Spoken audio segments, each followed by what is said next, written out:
this episode of the Good Bloke, Not Woke podcast.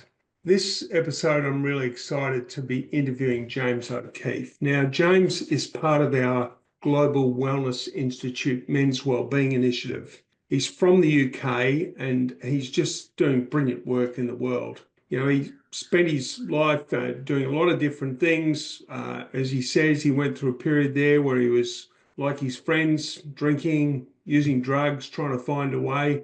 And then he realized that that wasn't the way, and he needed to sort of break himself out of making bad choices, escape the depression, and get to work and find a life of purpose. And now he has an organization called Unguarded Warrior, where he actually runs men's retreats, and he supports men to sort of escape that life and find out who they are. And it's a very safe environment with good supportive men who have either been on that journey, who understand the journey. And whilst he's in amongst his other work, making documentaries and those sorts of things, he's just been doing incredible work and really making a valid contribution out there in the world. So I'm looking forward to talking with James today and, really sort of connecting you with him as well. And we'll learn more about his life once we get into the discussion. So thanks for joining us. James O'Keefe, welcome to the Good Bloke, Not Woke podcast. So good to have you on. Oh, mate, I'm absolutely delighted. So thank you so much for having me. I really appreciate it. Mate, absolute pleasure. So last week when we connected to have a bit of a chat, you're in South Africa. Well, you're back at home in London now, but what were you doing in South Africa? So one of my kind of businesses I run a little media company. It's only a little thing. We just do I always say we just do we do documentaries and just some really cool things that have a good thing about them. You know what I mean? Everything I do, John, now, I'm sure like you, everything has to have a point of good. Even if I get paid for it, I want it to be doing something, for the good of the good of something, Yeah. So we were filming a documentary for a dog charity called The Power of One. Wow. And The Power of One is they basically support people around the world who look after animals, who look after dogs. But the lady, amazing lady, Sam Keegan, she runs a charity called Heart over in South Africa in Plebwara, in the Limpopo region. So we were there filming a documentary about her, what she does, because she feeds kids, she educates children, she's just like a fucking superhero, mate. Wow. So we're doing a documentary to bring more kind of awareness around what the Power of One does, and mate, it's going to be beautiful. So yeah, I'll send you a copy when we have the documentary out.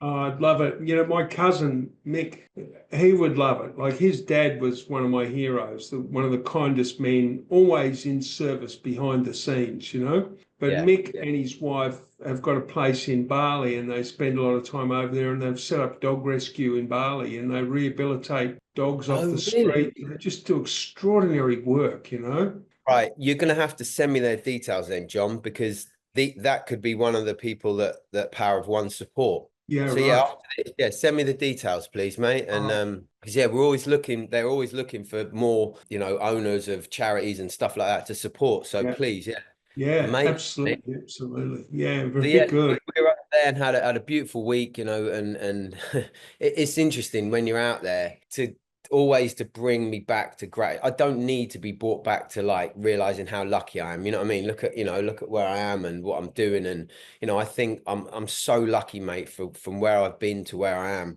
But then you go somewhere like that, and then it just like another layer. You just go like, what am I moaning about? What am I upset about? And it means nothing. The fact that you just got kids, dogs, everyone, adults going hungry, mate. They can't even afford to hardly put clothes on their back, can't put windows in their houses, and they can't put. And you just think, what? Like, how dare I moan or say anything about anything? Yeah, it's a beautiful thing, mate. I think one of the cancers that affects wealthy cultures, and a lot of people deny the fact that we live in wealthy societies, but we're profoundly wealthy, is we forget what struggle really, really means, and And then we witness people like that, and they somehow they still find a way to be happy. But this comes back to my, so I've got a belief structure, and my belief structure is very floaty. I call it floaty because I always realize there's three sides to every story: yours, mine, and the truth. Yeah, And the truth is very varied. It's between black and white, and then it's just grey. So I'm like, anyway, my thing is like from scarcity to abundance. yeah, And it's understanding that it doesn't matter how much money we have, what we get, how many things we get, how many women we sleep with, how many people we're angry with, how many fights we have, how many, whatever it is. If we don't change our mindset from scarcity to abundance, we'll always be living in scarcity. And most of us are born with scarcity mode. It's then programmed into us, and it doesn't matter how many billions we make, we're still like that. So yeah. for me, it's all about getting to a point in life, and that could be any point in life, and just going, I've made it, I've done it, I'm here, I've like, this is it, and just shaking off that bullshit that we've been holding on to, the stories that we've been telling ourselves. And this is where I think us men in particular get so disillusioned and angry at everyone else and pointing fingers and saying, oh, this little group in society are evil, this group in there, this, oh, it's the gays, it's the this, it's the black, it's the rah, it's not. It's the fact that we're living in scarcity mode still, and we're, whatever we're feeling inside, we're pushing outward. And that's my opinion and my belief, because I was that guy, and I've worked with tens of however many men that are like that, and I see the change. And once they switch and they understand what that they're in the scarcity mode, and then they can come into that abundant mindset just by doing a few little simple things, mate. I think our whole life changes, and then our reality outside of us changes once we change it inside. So true, mate. It's like that whole thing of projection. I mean, it's I did a lot of work on it over a lot of years, studying under Harry Palmer's work with the Avatar course, which is practical Oh, you said about exploration that. of Yeah. consciousness. And you start to realize as soon as you've got a projection on somebody, that's another thing for you to look at. It's like, oh, what's that? Where's that coming from? And but also, I was talking to my wife about it today. It's also cool when you feel somebody project on you, because it's just a projection, so you don't have to be offended by it. It's all okay. 100%, John. And for me now, when I've got this, I have these little things that I say, these mantras, right? One of them is, if I feel myself judging someone, if I'm walking down the street and I see someone walking towards me and I start judging them, straight away, instead of me going, oh, blah, blah, blah, I go, they're a beautiful human being doing the best they can, just like me. And it switches me out of being negative towards them, because ultimately it's just myself feeling whatever. So that then switches me out, and I go, oh, they're like, no, and then I go, oh, and then morning, and then I'm good. And I still have to do it. I'm not like, because I'm hardwired to look negatively towards someone or whatever, because that was my scarcity mode for 40 something years, Yeah. Look, I'm right with you, mate. There's a lot of wisdom in that. We were doing some work. My wife and I just came back. We did a fast in Thailand, Nice. and it was brilliant. And we were doing a bit of consciousness work, and we were looking at that thing about how you view people, and viewing people who are wealthy, people who are not wealthy, people struggling. And I had this, profound epiphany that everybody has their own universe, and that universe has got lots of things in it, and there's probably too many things in it that create stress. Doesn't matter how much money is in there, because sometimes the amount of money they've got is the thing that's causing the stress. But they're just Yeah. like you and I, they've got their own universe, they're trying to manage it, and it's got its good and its goods and its bads, and it's all fine, but none of it separates us. Yeah, exactly. And again, I come back to things that I've got in my head that I go through on a daily basis. So if I've got this here now, this is a connection, Mhm. this is an experience with another human being. If you all of a sudden turn on me and start saying, "Oh, you're an idiot, you've done," rah, rah," and I'm like, "Whoa." Usually 10 years ago, I go, "Who the hell are you? Who do you think you are talking to me like blah, blah, blah?" Now, immediately I go through a 4-step routine. I've got like a 7 rule thing that I kind of have in my mind, and what I do at the retreats and all of these things, right? But the first 4 flash through my mind immediately. Just fucking breathe. So I stop, close my mouth, and I breathe in and out through my nose. Straight away, it switches me into my parasympathetic nervous system. It shuts my mouth, which helps me from not saying anything stupid. Straight away, then I go take ownership. I look inward. What's going on here? How's my energy been? Am I being a certain way? Have I caused something? Not blame. I just go, oh, let me look at myself. Let me internally go, boom, here. Then I go ego at the door, leave my ego at the door. Hold on, I'm safe here. I don't have to, there's nothing going on here. I'm not feeling wounded. I'm not, boom, I'm then safe.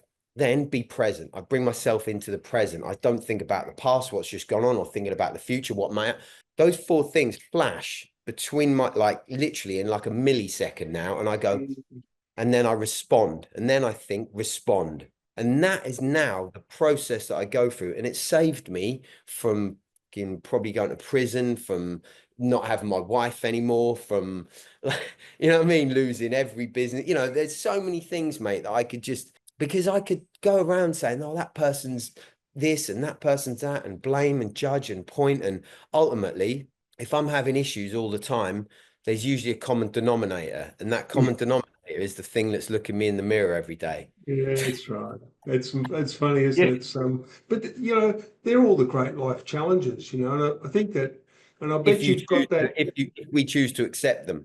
Yeah, I bet you've got those 5 steps down to milliseconds now. Yeah, Yeah, yeah, gotcha. It's I really have. And I don't always get it right, because I'm still a fucking flawed human being, with like wounds and stories that still hold on. I don't always get it right. And I'm not like a blooming yoga hippie, like, come at me the wrong way still. And there's going to be an issue. I'm still an ex-pro MMA fighter. I'm still that kid from the street. yeah, But that person is so far away from from where it is. He doesn't yeah, need now. I don't need to show that. I don't need to be scared anymore. I don't need to live in no, scare. That safety now that I have inside, that I can now put outwards. And that is my kind of what my mission now is, to make other people around me feel safe. Not because yeah, I'm a people pleaser, and not because I'm, this like kin Hari Krishna, whatever. No, I'm just trying to be a good man. That's it. yeah, yeah. Hare Krishna with a black belt. Yeah. Harry Krishna will punch in the face if you come too close in a That's bad right. way. But it's really cool. I mean, isn't that, like I talk about, I hate using the term healthy masculinity. And I hate the term toxic masculinity, but I'm starting to use the term confident masculinity. And isn't I that like what men are meant to do? Is to make it safe for other people, and right. just be that presence that knows that if you need to do something harsh, well, you can, but it's going to be a last resort. And if you've got that confidence, people around you feel it anyway, and it does make kids and, Yeah. and and vulnerable people, women, feel safe. And that's the abundant, for me, that's the abundant mindset. Yeah. That is the man that, and this is where we've got a little bit caught up in. I think these days we get a little bit caught up in, we have to react about everything. Oh, so, this happens. Oh no, it's like, well, oh, there's an accident. Oh, everyone's like fretting, and if we're not, it seems like we don't care. And men get that a lot. It's like, oh, you don't care because you're not showing, you're not crying, or you're not talking. Well, actually, men don't always have to talk or cry or whatever. Sometimes we have to do.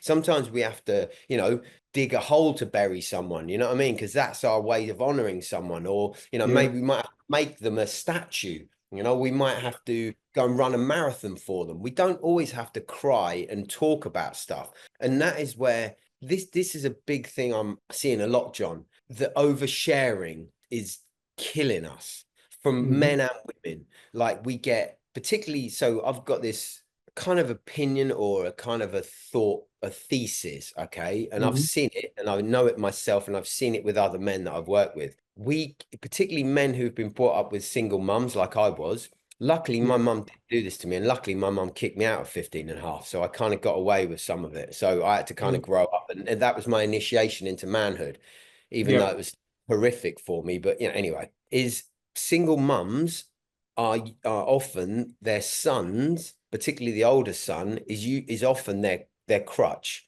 So they're Yeah. often sharing a lot with them, and it could be a Yeah. dad as well, a single dad. They're using them as like they tell them everything and they Yeah. overshare.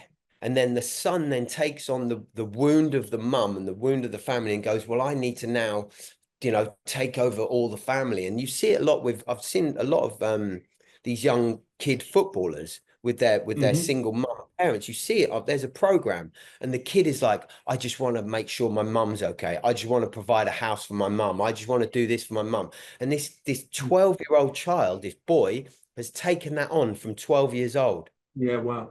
It's Yeah. horrific. It's Yeah. terrible for that What a kid. burden. Right. And it's not the mum's fault. She doesn't realize she's doing it. She's No. just going through her own stuff. So no one's saying that, oh, you're terrible, you're this, you shouldn't be doing. But ultimately, if we can have a look at that and ask ourselves, do I need to do that? But then when the kid gets older, then he becomes an oversharer for his children. So Yeah. it perpetuates. And I think men, we don't need to overshare. We need to talk at the right times. We need to be vulnerable at the right times. We need to be open, but we don't always need to be like like oversharing all the time. And I think that's where we're getting a little bit frustrated with everyone telling us, well, you have to talk more and you have to do this. Well, sometimes we don't want to. We want to do things. We want to take action because that's Yeah. what we're like, particularly if you're more kind of masculine male and, Yeah. or a masculine female. They do the same things. Like my Yeah. wife wants to fix stuff. She's very feminine, but if I say something, she's always going to the solution. I'm like, and sometimes I have to tell her, babe, I don't need you to fix it. She's like, yeah, yeah, you're right. And we're, you know what I mean? It's like, it's Yeah. no, so, Well, yeah, I agree, mate. I think it's sort of, I always believe, I mean, one of the things that keeps me sane is I always believe that humanity is moving forward, but it's I agree. always a cumbersome process. It's not linear, we try things out, we fuck it up, we reset and we go again. And, all the drama about, for example, all the trans stuff and the pronouns and all that sort of stuff. I reckon in 5 years' time we won't even be talking about it. Mate, it's the same thing. Everyone bashing trans people at the moment, telling them they're evil and all. No, they're just not. They're fucking people doing the things that we all do. They're Yeah, no different. They're not terrible people. They're fucking just good human beings who feel the way they do. It's yeah, like, if we're pandering to a lot of things, if we're letting kids go into school and fucking say that they're cats and licking out of bowls, then you got to think, okay, there might be something wrong here. yeah. But Well, it's not. they're just all these things are different levels of mental confusion, mental illness. There's definitely genuine cases of gender dysphoria that have got to be cared for and nurtured. But I think so many of these things with humanity, we try stuff out, it doesn't work, we move on, we grow, we evolve, And I think one of the things is this whole thing about this intense pressure on men to talk. Mm, But you're right, sometimes what a bloke wants to do when he's feeling some level of distress is go and chop a pile of wood. He yeah. just And wants to where let can out we some do, steam. and where can we do that anymore? And this is what's going wrong, John. It's like now men have to go and sit face to face with someone and talk about their things. Sometimes we don't want to do that because the way men heal is often by working alongside someone, and Yeah, digging. And then in the break, when you're tired and you go, oh, mate, do you know what? This has done me good, and I've just been feeling terrible lately. And you just talk, and that's how you talk. You don't always have to sit and go, oh yes, let me dredge up the past when I was this and when I did this. And no, because it doesn't always work. It just adds more grief and it stirs more things up. And it's just unnecessary. stuff can get inserted in there too. It's like growing up in a Story. pub. Yeah. Yeah, growing up in a pub in a working class area of Melbourne, when I was in my teens. I mean, I was working behind the bar when I was 8 years old, helping my dad. And one of the things I noticed, and I've said this on the podcast before, is whenever blokes were having a serious conversation about something, they'd have their back to the bar, beer in hand, looking out the window, Side, side by side by side. side, side Yeah. by Yep. side, allowing their gaze to just flow outward. And that's what they needed. And I think when blokes, when they're working alongside each other on a job, as you say, or sitting fishing, whatever it is, or out even cycling. I think that's why a Yeah. lot of blokes go cycling. I mean, I Yeah. had a good mate who was going through some terrible distress with his daughter. She was getting up to a lot of mischief, and we just trained for a marathon, and we used to run heaps of kilometers every week, and every run he'd be downloading, and I'd just be asking him questions, and it made the time go by, and it got him through, and it was Yeah. just this side by side thing. I didn't need to sit down and look him in the eye and interrogate him. No. It's And that can be powerful. Like we do at my retreats, we do a thing where we kind of all walk around in between each other, and then we stand and we stop and we stare in each other's eyes for 1 minute. We're not allowed to take our gaze off each other's eyes. We literally, and that to bring people together at the start of a retreat or something is so powerful. And it breaks down these walls between men that the only time you're face to face with, because that's the other thing. A lot of the time, the only time you're face to face with someone is when you're about to have a fight. So if you always have to come face to face with someone to deal with your problems, well, like evolutionarily, we're going to be a little bit like, well, hold on a minute, this feels wrong.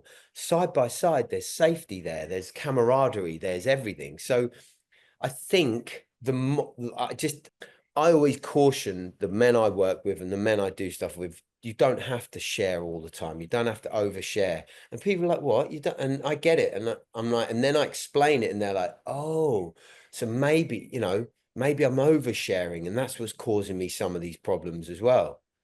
Because you remember, we do it as well. So it's interesting.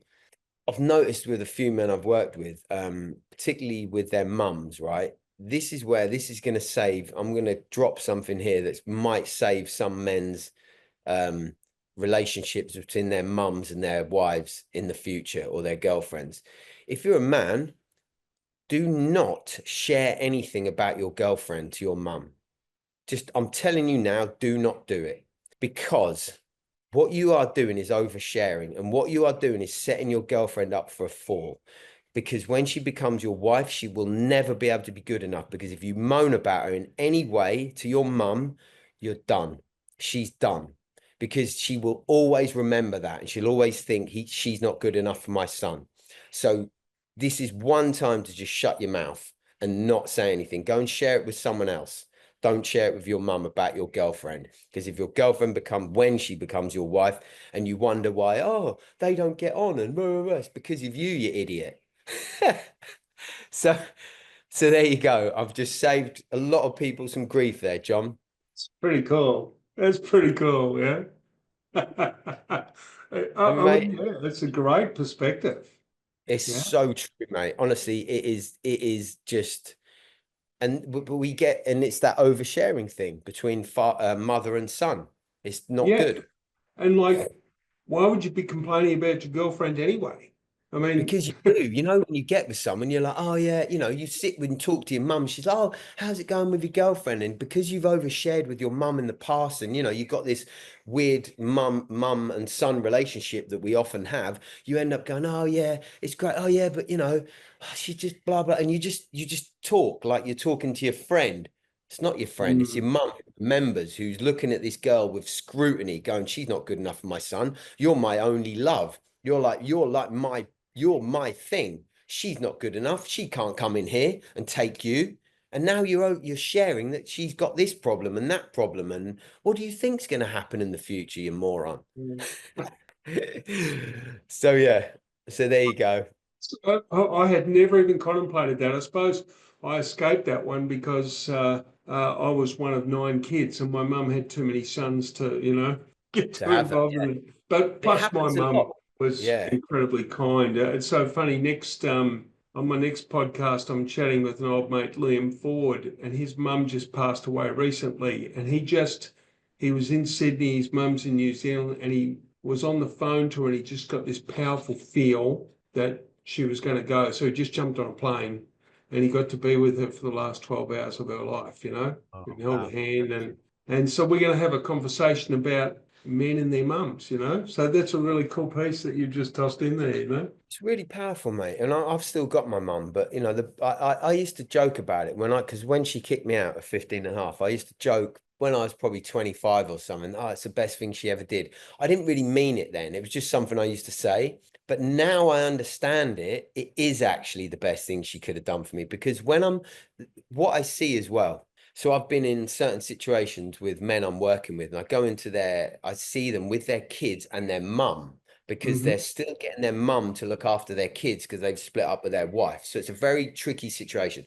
But then Yeah, they're still having issues with their mum. And it's because, and I've seen it, and I believe it to be this. They're still using their mum to do things for them. So their mum they're still beholden to their mum. So they've got yeah, this weird mum-son relationship where they're like, the mum is still trying to control them and do everything, but they're like, oh yeah, mummy, look after me and do all my stuff for me. And, they're getting them to do their washing and they're going around there to eat. And they're acting like 14-year-olds around their yeah, mum with their kids. Now, me, because I got kicked out of 15 and a half, I act like a man around my mum. I don't yeah. go in her house and go, oh, mummy, and, get her to hand on me, wait on me, hand and foot, and do all of that. I'm actually very like, and also I don't ask her for anything. I remember one time, John, I phoned my mum and I was at the airport and I was like, oh, mum, she lives kind of near the airport. And I went, oh, mum, do you mind picking me up? And she went, oh, yeah. And I heard it in her voice that she didn't really want to. And she went, yeah, okay, yeah. And I put the phone down and I phoned her back and went, mum, I'm so sorry. Don't worry about it. I'll sort myself out. I said, I'm sorry. I shouldn't ask you for that. It's not your job. I said, I love you and I'll see you a bit later. Yeah. That was it.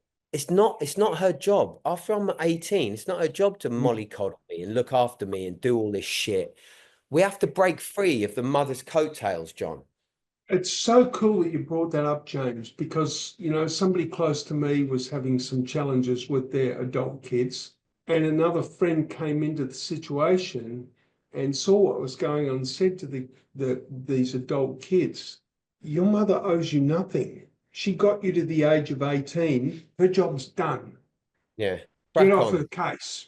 Yeah, yeah, This is your life. You solve your problems. yeah. And I really think that that's something that really gets missed. And a lot of people have guilt because their 25-year-old son is struggling, but they did their job. They got him to the age of 18, you know? Well, here's the thing though. The issue is have they done their job?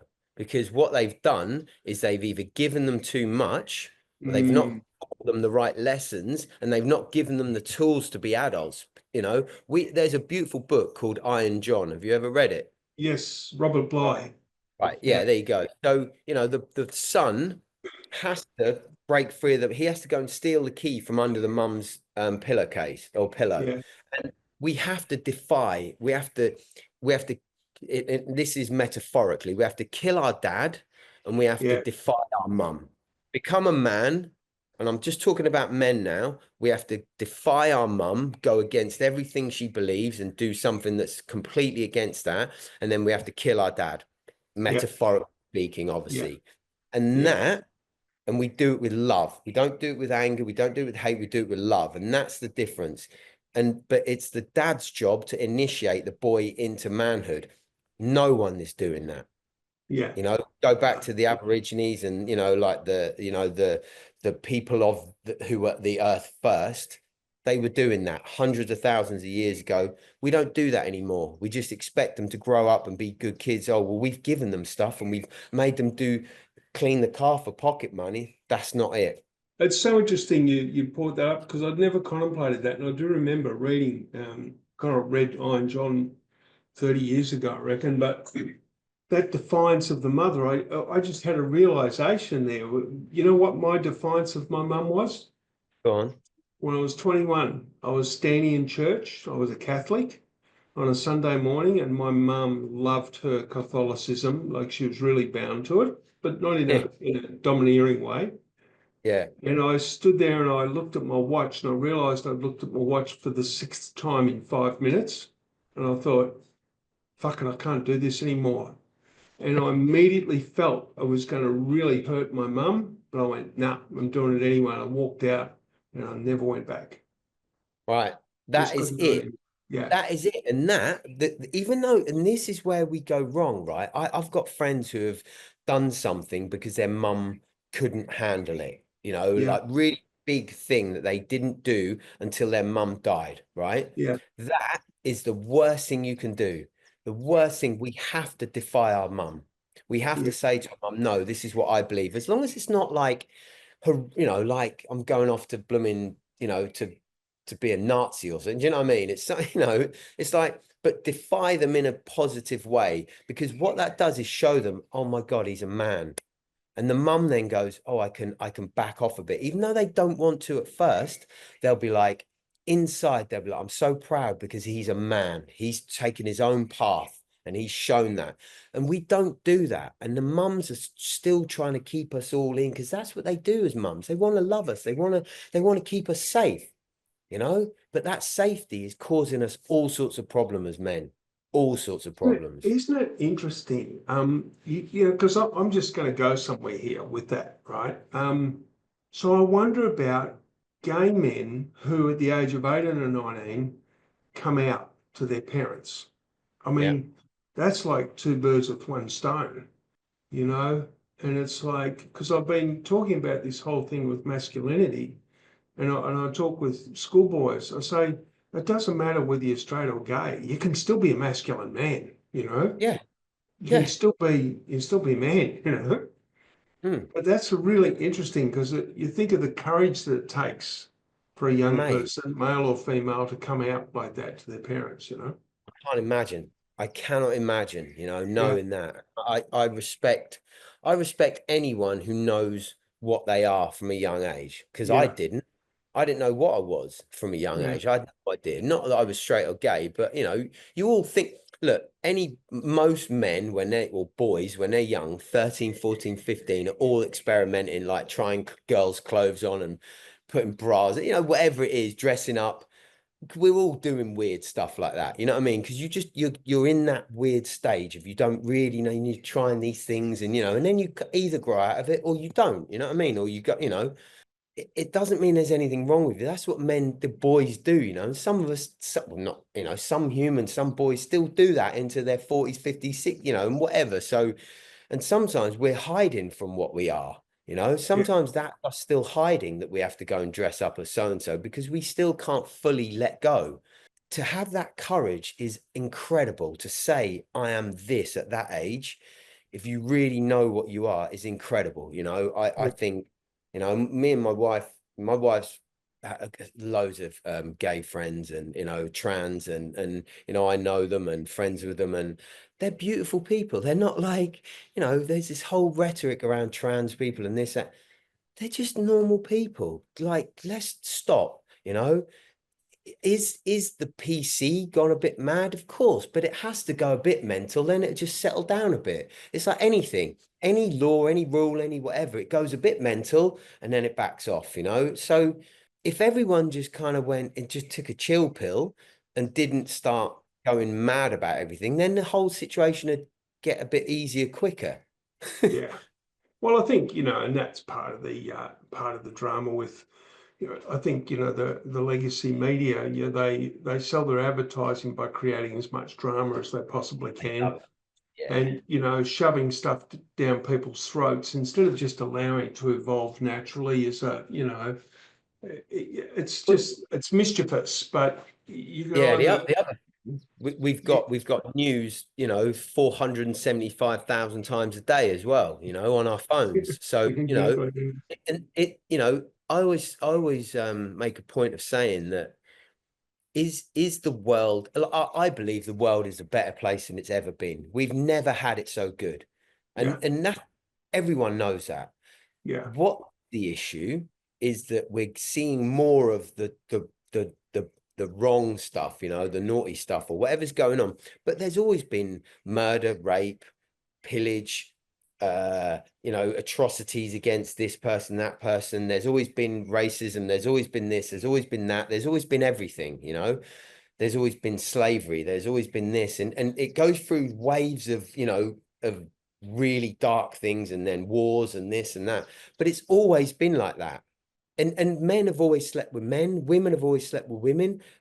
There's been everything. It's not like all of a sudden, oh my God, the gays are taking up. No, there's been gay people since the start of time. Men have slept with all sorts of, like Well, we've it's just got. interesting when looking back at the pub I grew up in Collingwood, we had our regulars. And there was two blokes that used to come in. They were lovely men, Sam and Bill. They would have been in their 60s probably. And they would sit at a table down near the end of the bar, and other people would join them, and they'd have their quiet beers, and then they'd go home. And every now and then they would buy a dozen bottles of beer, and my dad would get me to run them to their place, carry them home from them. And they lived together. Mm. And I just thought, oh, well, they're two men who share a house. It wasn't until years later I thought, oh, fuck, they were a couple. And but here's the thing. If you were told, right, oh, they're gay, that's wrong, you would have had that horrible thought about them. Instead, you just thought it's two guys living together. Yeah, So this is the thing. It does not matter. The yeah, only way it matters if there's something wrong going inside of us. yeah, yeah. I don't walk around. I don't care. Mate, I just don't. I don't care what anyone does. I honestly, do you know what, John? I've gone so the other way of how I am, right?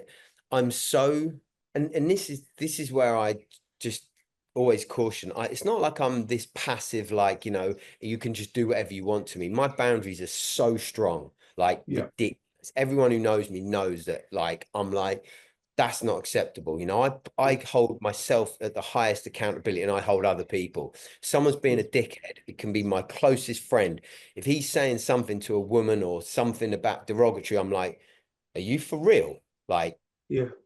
fuck, and we don't do that, yeah. And I don't have to do that anymore in my circle because they're good people, but I will do it still.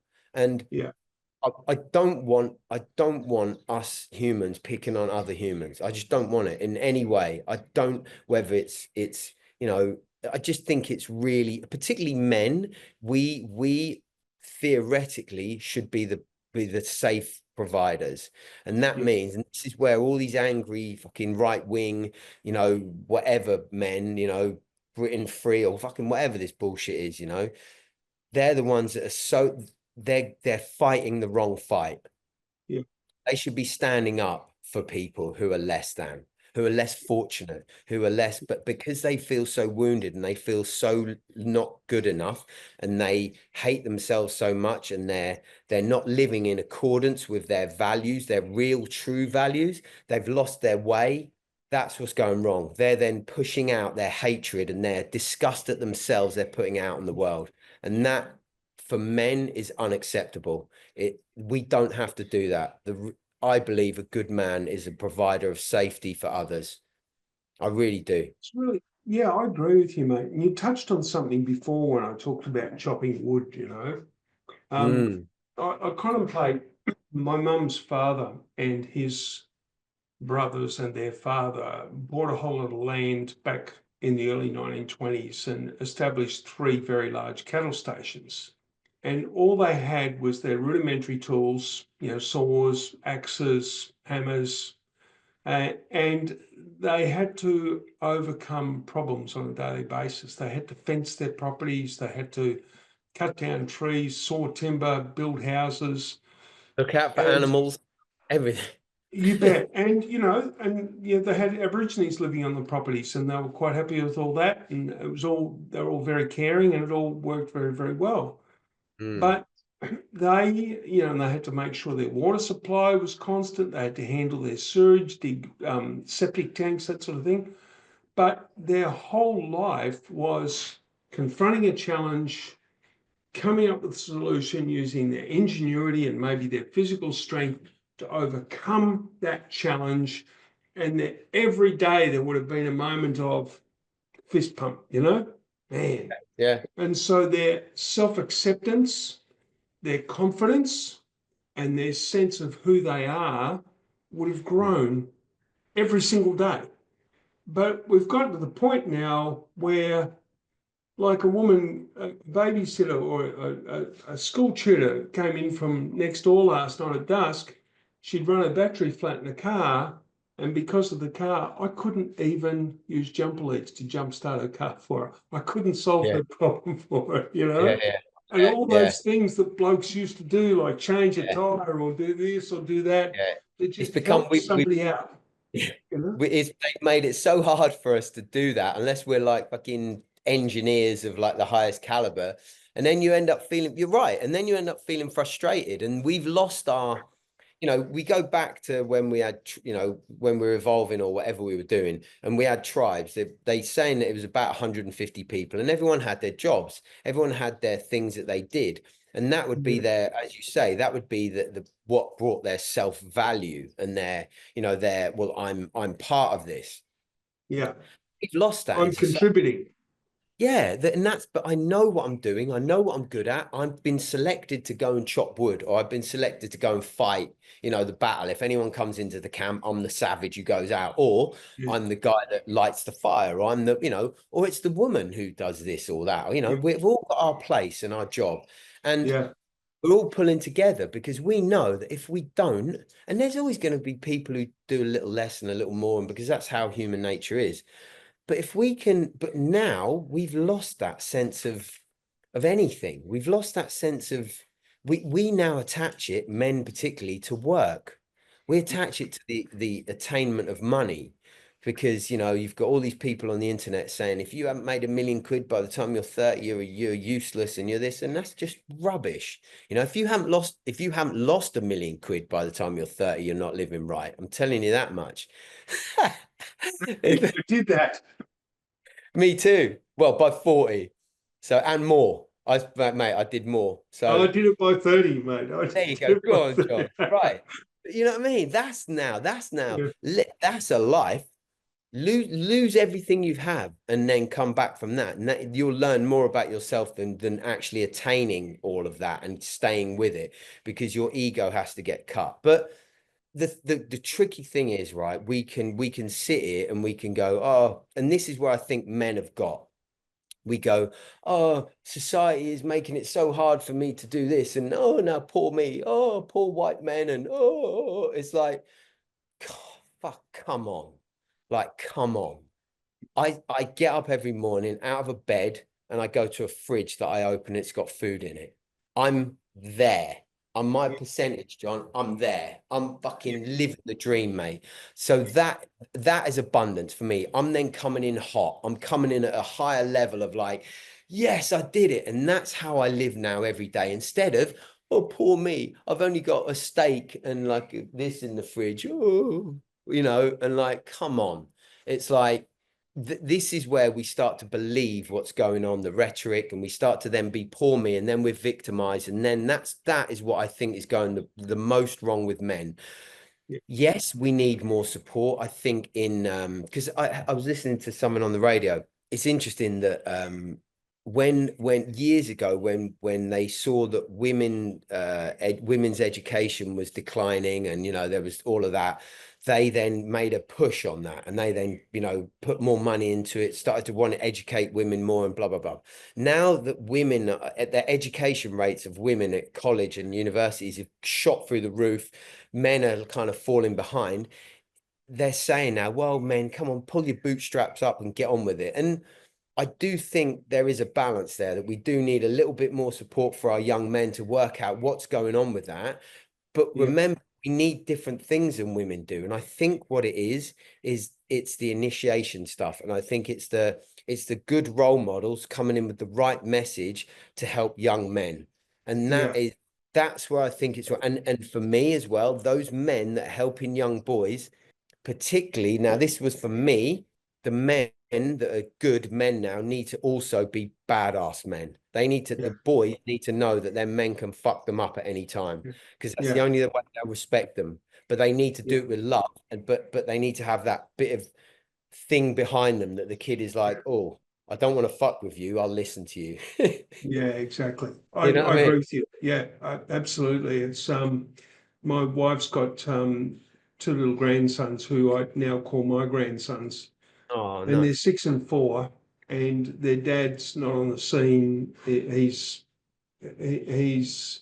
Got his own doing some problems. things in his life that are not cool, you know. Yeah. And but these little boys, one of them's highly creative and very difficult for school teachers to manage. And the 4-year-old has got a man's body. The kid has just got athlete written all over him, and he's fierce, you know. And I just said to their mum, you know, as soon as we can, let's get him into jujitsu. Let's put him Mm, around really strong men, and mm, let's get them in that environment where they can learn boundaries and they can learn how to control themselves, because they're not going to learn that living with you in the house, you know. And love, mate. Well done. yeah, and so we're going to do that. You make sure Good. those boys do it, and I because agree. I think every kid should. We know, like in America, where they have wrestling for kids, we should yeah, have should. I don't like the word should. We could have jujitsu as yeah, because there's no striking and there's no punching. They're not getting yeah, brain damage. They're not getting yeah, anything like that. They're building their ligaments, their tendons. They're learning how to control their body. They're learning how yeah, to then. They're learning then how to control other people's bodies and energy as yeah, well. And yeah, that so important in a confrontation. They can be like, I don't need to do anything here, but if they do, they can do it softly to not hurt the other person. yeah, That's what's exactly. beautiful about jiu-jitsu for me. Yeah, I look, I agree with you. And the other thing you said before, which I think is such a key here, you talked about men when they fuck up and you're learning from it. You know, we're not doing enough around learning. Where you can have a 21-year-old bloke who's a bit of an idiot. He's doing some drugs and drinking, and you know, as they say to me, oh, I dropped $1,000 on the weekend.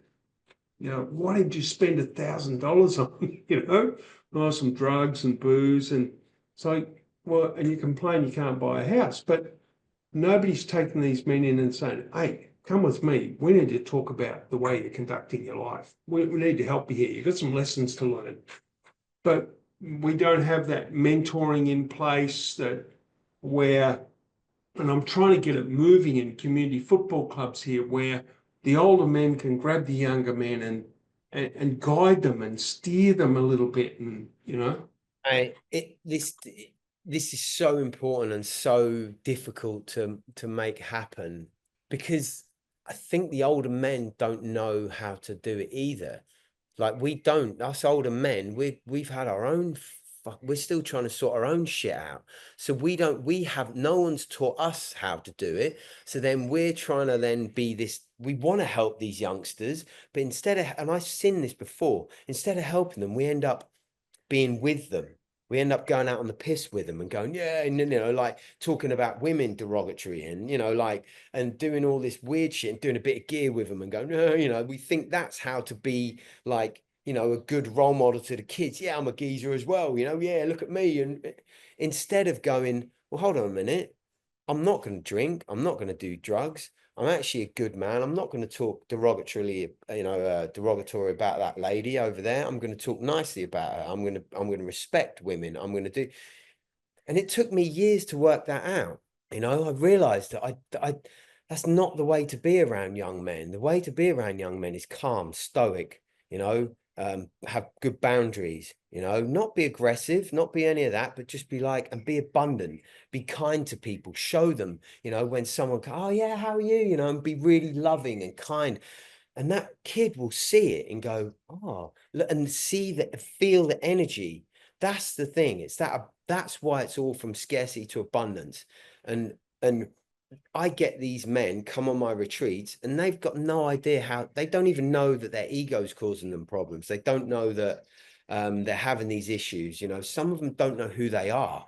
And the reason, my belief, John, that we get to a certain age and we don't know who we are is because we're letting the fuckery still rule us.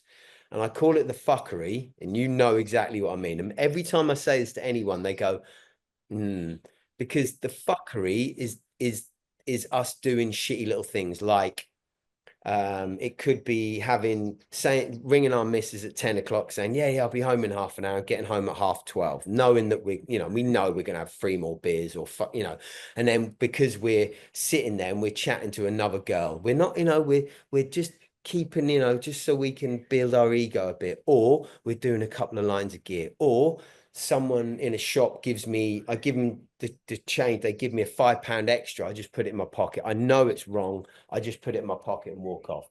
All of these little things, John, it's the fuckery. And the more we do it, the more we lose awareness of who we are. And we go away and we let all this bullshit, the stories and everything cloud us and cloud the voice, the knowing inside.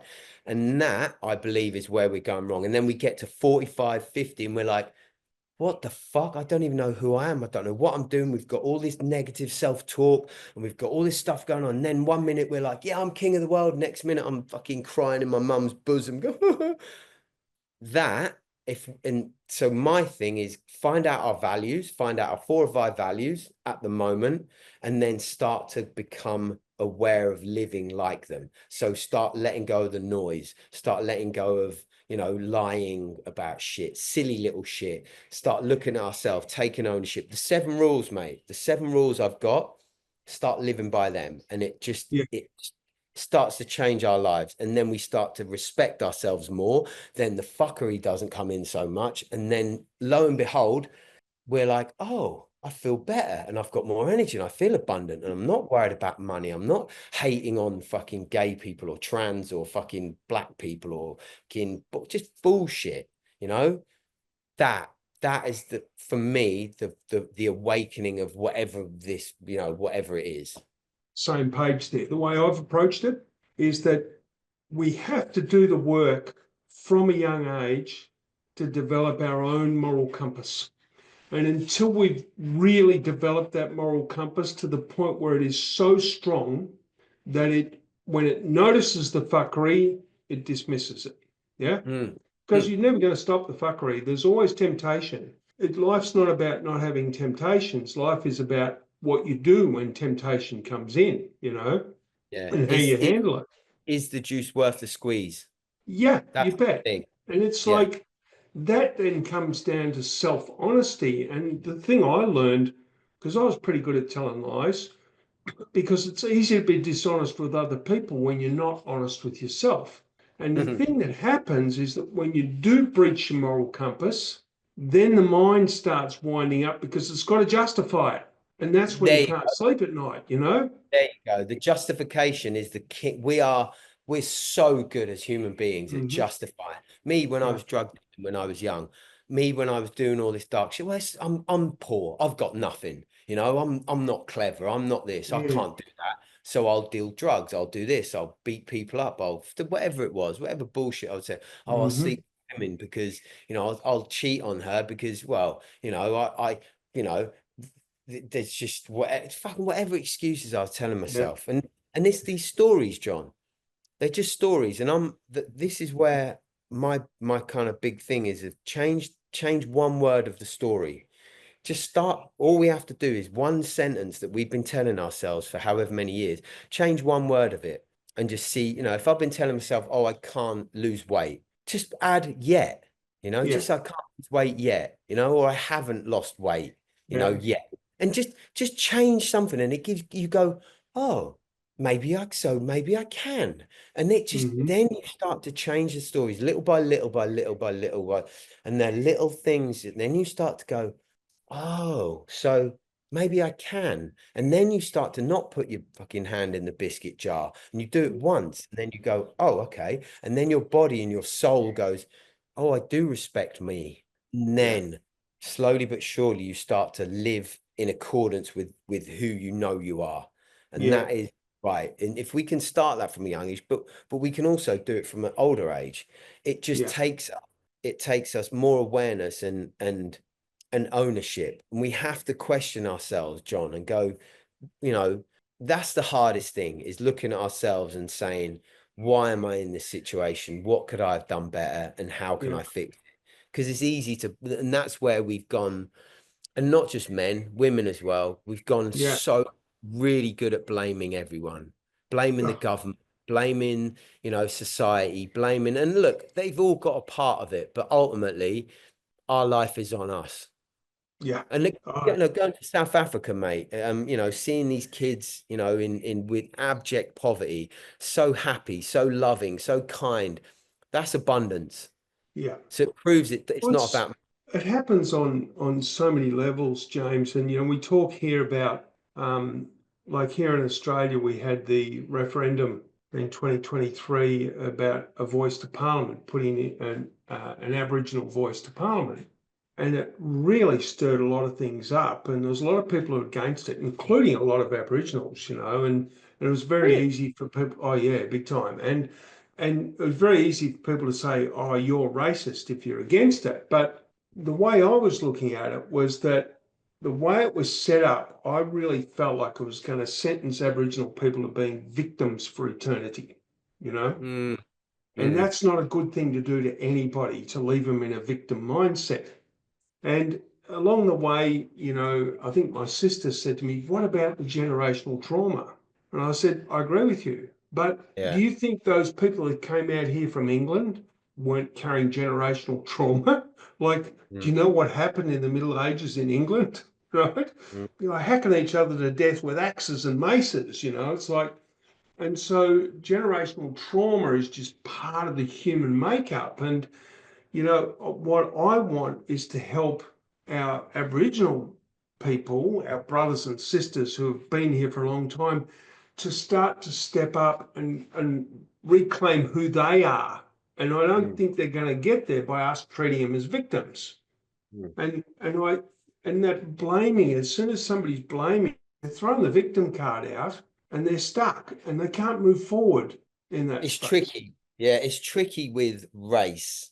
Like that's a tricky thing because you can argue, people just hate on someone because of the color of their skin. Yeah, You can be walking along the road and you can not do anything of your own volition and you can be, my wife had it, mate. This is so dark about 10 years ago. And this is where I'm very grateful that I wasn't with her that day because I'd be in prison still, and that was a different person then, a different me. And I've learned a lot of lessons then. I wouldn't do it because I don't want to lose everything, I know yeah, now. But she was hailing a cab in central London, right? Central London. She's a famous person as well. So a lot of people know her. This is the mad thing of that as well. So not yeah. just she hailing a cab and the cab pulled over, black cab, pulled over and went, fuck off, you black bitch, blah, blah, blah, blah, blah, and then just drove off. And, so my thing of like, we've all got part of something of ownership of, whatever situation. Well, she did, that. And this is where it switches over from when you're white, you don't get that. Yeah. We will never understand that ever. So for us to put ourselves in the shoes of anyone of color is is not right. We've got Yeah, no idea. And I will never pretend to know that. But coming from a council estate or, whatever I went through, it was never as difficult as someone who had black skin. yeah, Because as soon as someone sees black skin, they judge because we have been programmed, particularly as white people, to look at black as wrong or dark or whatever. As white people, we have to unlearn racism. We have to Look, as I think the same thing happened with Asian people as well. Of It's course, like, yeah, I don't just mean black. Sorry, I yeah, mean anyone of color. So, yeah, I agree. let me. I think anyone of color, when we've been programmed to look at them and think it's wrong or dark or it's just different, and we're like, oh, Mm, and we're programmed that from a young age, like the Black Knight, the Black Death, all of these things. You're like, why is it, the black, like, oh, there was a hooded black figure in the, you're like, so all of these subliminal messages that we're getting. So when we see a group of young, colored, sorry, people of color standing there, we're like, oh, that must be shady. You know what I mean? So yeah, we have to unlearn that shit as white people. too. I mean, for me, it's like I want to go and talk to them. You Yeah, know? but yeah, But it's but but years yeah, ago, but if you're white and you're coming from, a place where there weren't many black people or brown people or yeah, whatever, it's like this weird thing. So then you've yeah, got these weird and then you've got people in the news saying, well, this is going on and that people are doing that and blah, blah. And then you're like, oh, they must be shady then. The news says so. So then we're then believing this bullshit story. And that is what that I just want to be able to change. And I won't ever try and pretend that I know what, because I've got, obviously my wife's black, my family's now black. I've got friends who are Asian, all sorts. I will never ever pretend what they're going through. And I talk to my wife so much about the victim mentality and how to counteract it, and particularly with black people and other people of color, and just all of those things. And I learned so much from her because she's so level-headed.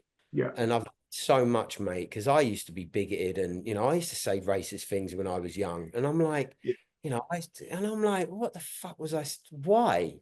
Yeah. So, Oh, absolutely. I mean, telling jokes, like as yeah, kids and that sort of yeah, thing. And I mean, and I grew up around Aboriginals because in the Darling Downs there was a lot, and yeah. went to school with them, friends and things. But I think that, I mean, the same thing. Like when I first moved to Melbourne, I was 10 years old, and we moved into a pub. And we came across Greek people and Italian people and Turkish people and Spanish people and Lebanese people, and then the Indians and Pakistanis, and all different, and I was doing a bit of work on it because through the work I've done, the Avatar course, got great tools, and I was doing a Mm, bit of work around my attitudes to people of different races, trying to uncover those really, really transparent and hidden beliefs that you're looking at life through and you can't even see, they're like filters. mhm, But what one of them was for me? It was disgust. mm. Yeah, disgust. And what was I disgusted with? They were different. Their food was different. They spoke different. Their their habits were different, and it was Cultures with like, yeah, mate. yeah, and it was disgusting. I went, holy shit! I don't need to carry that around anymore. Because when you discover it, you can then let it go. But if you don't do the work to discover it, you're then fighting against it all the time. Trying to be this person who doesn't have these viewpoints, but you've got these viewpoints. It's like mate, so thank you. That's such a beautiful thing to share. And you're right. And it's where the focus goes, the energy flows. So if we're Yeah, focused on, oh, I mustn't think like that. I mustn't think like that. yeah, I mustn't think about, I mustn't cheat on my wife. I mustn't cheat on my wife. All I yeah, hear is I cheat on my wife. yeah. That's right. Yeah, And then go and exactly. cheat on your wife, or I mustn't hate on that person. I mustn't eat that cake. I mustn't eat that cake. I'm eating that cake. So all of these things, we've it's telling ourselves a different story, and not having that disdain for ourselves ultimately, because we know that we're just shining out what we're feeling inside. you know there's no one, right? Someone said, I saw this recently, but I've thought this before anyway. There's no one in the world that, if they're happy inside, is being horrible to other people. You don't see it, John. You know it, I know it. If you're walking around and you're hating on other people and you're mean to other people, you're not happy inside. No one, and this is one thing that I will fight hammer and tong in a belief. No one can take me away from that thought. Because you only have to see it in the world. People who are genuinely, okay inside, they're not hating on other people. They're doing good for the world. And even if they're doing it from a place that they've been through something themselves and they're trying to right a wrong in, whatever, they're good people, and so they're trying to do good things. And so if you are a person and you're hating on other people, get a mirror and just stand in that mirror and just look at yourself and ask yourself the question, why am I doing this? Why do I feel this way? And do some soul search, and then go and work on yourself. Go and work on yourself and look at why you're hating on other people, and you're angry. Such wise advice. Did you ever see the movie Papillon with Steve McQueen? Hey, incredible film. That point in the Incredible film. where he's with the lepers, and he accepts food from them and he's eating with them. And Yes, the leper yes. says to him, "How did you know we had the non-contagious form of leprosy?" And he said, "I didn't." I've just gone goosebump, mate. Hmm. And it's like when you look at, remember going back to when Princess Diana was with the children with AIDS. Yeah, She didn't hold off. It's like when yeah, my wife went and did some stuff with kids with AIDS. She don't hold off, yeah. you know. And Just, but I'm still so heartbroken that she's gone. yeah, yeah, What I a know. what a beautifully decent Mate, human being. look, we know that with some, need to almost sometimes more good is done when they die rather than when they're alive sometimes, but they have to shine bright, and then when they die it makes more good come. I don't know why that is. I don't know why life is like that, but that She was so getting she was getting attacked in the press constantly. It's like Shane Warne, like when Warney left, then some of the stuff that he was getting up to that people didn't know about all came out, just such a decent, giving, same good-natured as George human Michael, being. same as Sorry? George Michael, same as Yeah, George Michael died. really. That the amount of stuff he did that he told no one, and Mm, friends and family were saying that he used to do this and give that and do this for these people, and just ridiculous, like, you know wow. of absolute, like, just altruistic, beautiful, like, kindness that he would do, mate. And we look this, and this is the thing, we I said this, I don't know, John, and I could just be, just because where I am in my life, I don't know if there are any really truly bad people, mate. I just think we do bad things, and I've done bad things, mate, and I wasn't a bad person, and that's why I think maybe we just get caught up in these stories that we tell ourselves, and if we can change our stories, we can change our lives, and that's my big kind of like thing that I am. My mission now is to help as many people change their stories so they can change their reality, and in turn they can create a new reality around them, and then we won't have all this division and hate and judgment and anger at everyone else, because feel better about ourselves. But we have to make the choice to do something about it. We have to let go of these old stories and build new stories, and then not only think these new stories, live the new stories. Stop eating all that shit, or stop drinking so much, or stop, thinking these negative things about other people and ourselves. And we have to take action as well as just, thought process, and talk a good talk. You know what I mean?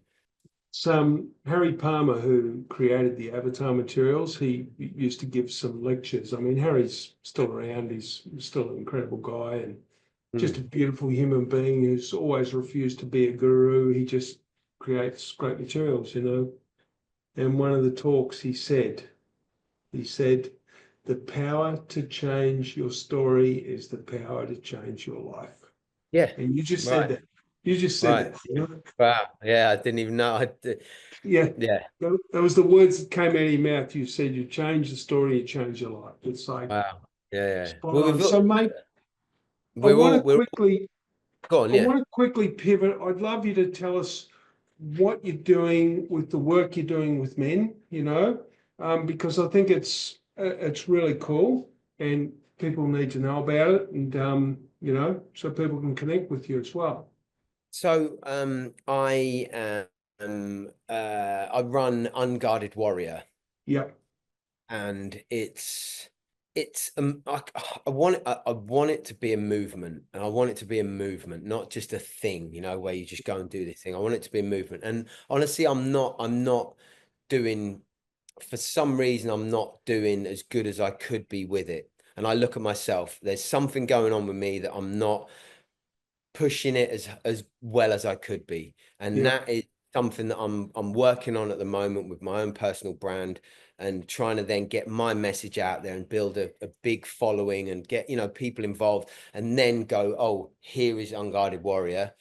this is where the real beautiful work is done. Here's the system, here's everything, here's the retreats, here's the, the workshops and the book, that's where I want to come with that. So it's basically the 7 rules. It's, just fucking breathe, take ownership, ego at the door, be present, eat natural, do good, get outside. Yeah. It's basically them 7 rules in with so much more. It's getting us to look at ourselves. It's getting us to, it's teaching men tools to manage the chaos that we put into the world. Not that the world is putting in us.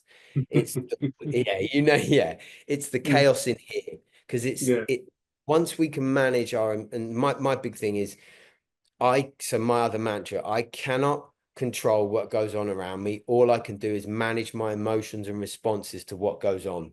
That's my mantra. So everything Unguarded Warrior is about that. Is about getting me to manage my emotions, live in the abundant lifestyle, Yeah. mindset, the energy I give off, the kindness, the love, the boundaries that I put in place, the way I teach my children, the way I teach, I I'm at work. I really want to work with high-end CEOs, because for me, the people who make the decisions. So this is another thing. If I am a person, I'm making decisions in a business, I'm not just affecting the person that I'm talking to. So if I come to you, John, and I go, right, John, you're not doing your job right at the moment. I've told you this, blah blah blah blah, blah, blah, blah, just do better, yeah. And I walk away. I can think that's okay because I've told you a few times, right? You then go, the fuck, I'm doing my best. I'm working hard. I've got this. You then go home. You then walk in your front door. Your wife goes, hey, and you go, all right. Your kids then go, hey, dad, and you go, oh, yeah, just leave, and you go to the fridge, you get a beer, and you sit down and you're fucking dejected. So you've now Mhm. affected your wife, your kids. Your kids then go to school feeling less than. They feel, well, what's going on? My daddy doesn't feel this. Your wife then goes out to her friends and goes, oh, my husband don't care about me. He's just not, blah, blah, blah. And the ripple effect from that is huge. So my thing, sort out the people, the decision makers. I want Yeah. to help decision makers make the decisions in a more abundant way. If you're going Yeah. to have a hard conversation with someone, do it in a certain way. So we teach tools and techniques and, mindset things, breath work. I'm an Oxygen Advantage breath work coach. So it's managing the breath to then make us respond better, change the Yeah. words, changing stories, and then we change other people's lives and the energy that we give off and we Yeah. then receive back. Because don't forget, the more we sort ourselves out, the better our life is. So it's actually selfish of us to be better, because if I'm better, my wife treats me better, I get more sex, I fucking get loved more, I get bought more things, I get looked after better. My kids fucking think I'm the god. My friends at work think I'm the bollocks. Everyone wants to be around me. I'm the man. If I'm sorting myself out, if I'm Yeah. not, I'm having issues everywhere all the time. So I that's agree. what Unguarded Warrior is in a 3-minute Beautiful. nutshell. No, beautiful, mate. And you're dead right. I mean, the ripple effect from the powerful to the less powerful is stunning. It is stunning. And And not talked about enough. Not talked about enough, I no, think. well, see, I go into construction companies, and I might hear Nice. a leader say to me, for example, I did a gig once for all the maintenance guys from a big water company, and they said, "How do you want to do it?" And I said, "Let's do it at 7 o'clock in the morning. Put breakfast on, put egg and bacon rolls on for them, coffee, and then we'll get them in a room and I'll talk with them." And I was scheduled to talk for 90 minutes. And I arrived, and there was about 80 of them. And whilst we're having breakfast, 3 different managers came to me and said and apologised to me for what I was about to endure. Yeah. And when I asked what I meant, they said, "Well, these blokes are just ignorant fucks. They're Yeah. ungrateful. They're this, they're Yeah. that." And I went, "Oh, okay. Yeah, thanks for that." Walked into the room. It took 2 minutes, and I had them in the palm of my hand. And the session went for 2.5 hours because of Wow. the questions. And it was such a beautiful communion, mate. It was stunning. Because, see, what I know is each one of these blokes is someone's son or brother, or father or husband, you know. Mm, There's somebody's footy coach, and I know that however they behave, there's a really decent human being in there. And anyway, these managers, I called them in when it was all over, and I said, the things that you guys forget is this. If there's an earthquake here tonight and that building over there collapses, those blokes will not go home until everybody's safe, because that's who they are. And you forget that and you fuck it up from there, you know? mm, mm. And, And that's and that, John, that's beautiful because that's that energy, mate. And it's like, it's the same thing. If we go into work and we go, and you're my boss, and I'm going, yeah, hi. And, but in my head, I'm like, you're a fucking dickhead. I hate you. mm, Right. And then we think that we can go on like that. And then we look at, oh, yeah, I'm having issues with my boss. And well, the fact that you think your boss is an asshole, do you not think that that energy is coming off of you every single second that you mhm, talk to? And I've yeah, helped women with this and other and men as well to yeah, not be victims in that way and not to be like, to not let our thoughts, mirror how we feel, So yeah. it's changing the story, change the story, change the story, and once we change the story and then project a different version of that story outward, watch your life change. Oh, big Watch time. Yeah, everything around you, your whole reality, watch it change. Because yeah, I know it, I've seen it, I've done it, and it is the most powerful thing we can do is change our inner reality and our inner voice. Everything around you will change.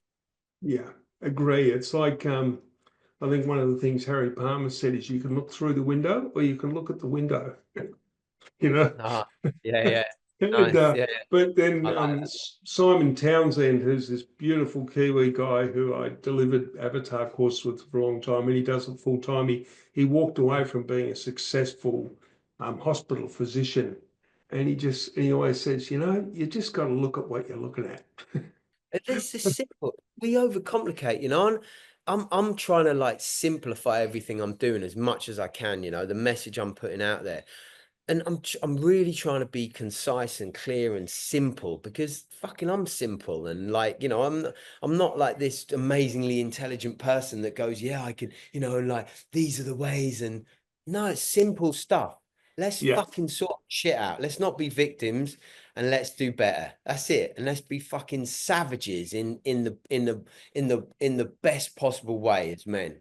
absolutely. Well, I want to share something with you before we sort Mm, of round this up, because please. we've been going for about an hour and 20, hour and 25 minutes. It's Wow. really cool. Amazing. Man. That's It's been a incredible. great chat, but Yeah, I'm working likewise. on a new project, and it's a way of creating something inspiring for young men to want to step in to be something better. And I've had a fascination with the 19th century English gentleman, the Hmm. suit, the bowler hat, the umbrella. Yeah. And that culture was very big in Russia as well, and, Hmm. and in Austria, the gentleman. And they were very enlightened characters, and like the Bond characters are based on them. And they Mm, prided themselves in their self-management, mm, and their preparedness and their dignity and their decency. But at the same point in time, they knew that if they had to kill somebody, they could kill somebody. And anyway, I sat down and had the most amazing conversation about it with ChatGPT. okay, yeah, yeah. It was extraordinary. Wow. Like we sat there for an hour, and we just kept digging deeper and deeper. And what ChatGPT brings back to you is so beautiful. And anyway, ChatGPT said to me, "Would you like me to create a motto for the modern gentleman?" I Oh, said, okay. "Sure." And Mm, this motto is, "I move with quiet strength. mm. I speak with calm purpose. I live with steady honor. I serve with a joyful heart. And I stand for what is right, even when I stand alone." Beautiful. How good Yeah, is that? lovely. Yeah, really, that's incredible. And that Yeah. and the thing I always add on the caveat of like standing for what is right is we have to search inside for what is right because we can get caught up, particularly men, of fighting a battle that isn't the right battle. like fighting the wrong battle. And then we end up becoming the bully. So we have to be very careful of that. We have to be very careful of fighting the fight that isn't the fight, So I would always caution a tale on, but if you do the first four things in that little beautiful, motto thing, and then add that into the last one, that's where the gold is. Yeah. Mate, one quick question for you. When you were growing up, maybe after your mum had kicked you out of home, maybe before, I don't know, who was somebody that you sort of looked up to and thought, that's how I want to be. That's something to aspire to. Unfortunately, my brother, who was a violent, womanizing person, I thought that was the way. All right. Wow. Yeah. That's genuinely what I wanted to do. I was a scared, poor, weak little boy. I wanted to I wanted to I wanted to be a gangster. That's what I wanted to Yeah. do. Wow. That was it. I wanted to protect myself with violence and money Yeah. because I had nothing and I felt weak. And that was how I went on for a lot of years, John. Yeah. Wow. And so where did that turn around? What was the stimulation for that? Many things, mate. Many things. My life's been insane, mate. There's been, the real dark things, mate. I've had to come back from real Wow. dark, and not Well, and later. there's a very bright spirit that shines out of you, mate. So you It's obviously always been scraped there, off a mate. lot of mud. Yeah, mate, it's always been there. But what happens, and this is where I come back to stories, I put around it, instead of listening to the real true me when I was Mm, young and then growing up, I let the cloud of all these other stories go around that voice, and that voice disappeared. And then it would come back every now and then, but I'd override it with all these other stories. And then more and more and more it started to get louder and shine. But I had to clear all this other stuff, these clouds and this darkness. And I had to clear that. And then the voice and the light shine through. And now it cannot be extinguished, and it will never be extinguished. And I will shine bright for the rest of my life in whatever way I can. And I'll help as many people as I can and spread the word that men, particularly men, can be whatever we want to be. We are everything. We can be the provider, the carer, the lover. We can be anything we want to be. But with the abundant mindset, we can always be who we want to be, and that good light. great wisdom. Thank you so much. I think Mate, we thank could probably talk for another 2 hours, you. and maybe we'll do it again. Oh, mate, I'd be And honored. But thank I you. can't wait for you to connect with the other guys on the Oh, initiative mate. and James Yeah. Greenshields especially. I think you and James will just go, you just Okay. click. Beautiful, Yeah. beautiful man. But No. thank you so much, mate. And I'll put your website, etc., in the show notes so that if people Yeah, want and to come and I'll connect send in. I'll send you my both my Instagram thingies as well, Beautiful. my personal and the Unguarded Warrior one as well. Fantastic. Thanks so Yeah. much, mate. Really Thank you, appreciate your mate. time. And I good to appreciate see it. the sun shining in the UK. Mate, listen, the sun's always shining in here, mate. It don't matter what the weather's like, brother. Nothing can deter me from the abundance. Fantastic. Well, thanks Yeah. again, mate. And All right, buddy. thank you, everybody, for tuning in. And don't forget, please, while you're out there in the world, be that adult that you needed when you're a kid and you're in trouble or you're frightened. Thank you for tuning in. Beautiful, mate. Yeah. Thanks, mate. Take care.